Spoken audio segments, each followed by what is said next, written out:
you are a matter of 2 paces across the room from me, and unable to keep from hearing any words I might let slip from between my lips. You are my captive audience, and too polite to ignore me no matter how much I am getting on your nerves after 111 days on the sofa in your tiny apartment. I've counted.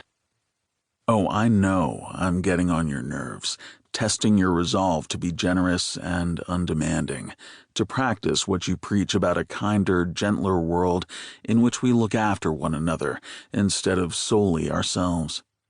You loathe hoarding and selfishness and greed. How right you are that we are destroying all that is good around us, from natural resources to human relationships, and you are out there doing something about it, making a difference, making of yourself and your project a shining example. And along I've come and plopped myself down in the middle of all that like some man-made eyesore. I'm thinking of a dam on a pristine river, strip mining in a jungle. Our old lit theory prof would be proud of my consistency of metaphor, don't you think? Which you are dealing with so admirably, so fairly, with such generosity of spirit. Beth has told you to get rid of me. I know it. I see it on her face daily. Your mother has too, judging by a phone conversation I overheard last week. But you, Adam, you have stood your ground for 111 days, and I imagine you could hold out for 111 more. 1,011, why not? But I will spare you that.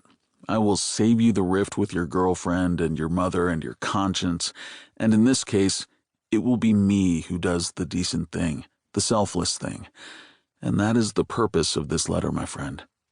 I am leaving. In fact, I shall be gone when you are reading this. It will be the long overdue explanation of my mysterious appearance at your door these 4 months ago.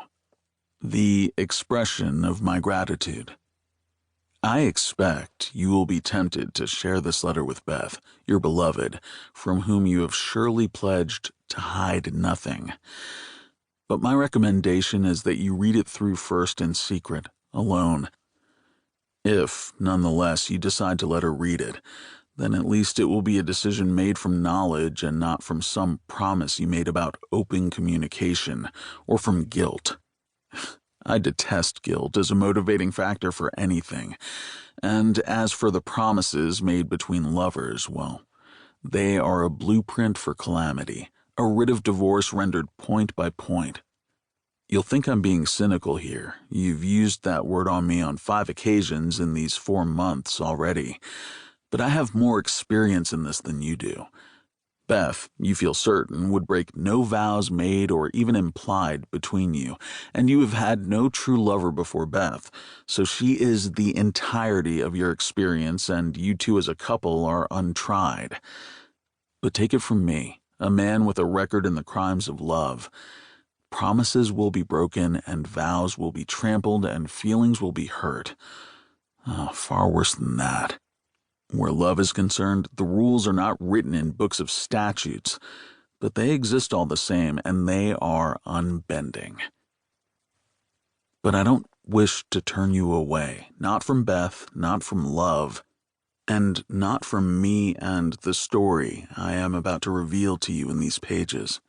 So do not worry your sweet head about it, that head of unwashed, uncoiffed hair, or for that matter, your gently sloping back, or your hairless arms and legs, or your hollow belly or sweet bony ass. Carry on with your project. You are typing now furiously. It looks from the sofa to be yet another grant application, another long statement of purpose or scope of project essay. And do not let me distract you unduly. But do read my recounting, my accounting, and let it penetrate you at the margins of the day, when you lie in bed, your arm curled gently around a soporific Beth. Let it infiltrate your pores. Allow it to seep into your soul. You are too pure, my friend. Perhaps this will be your chance for damnation.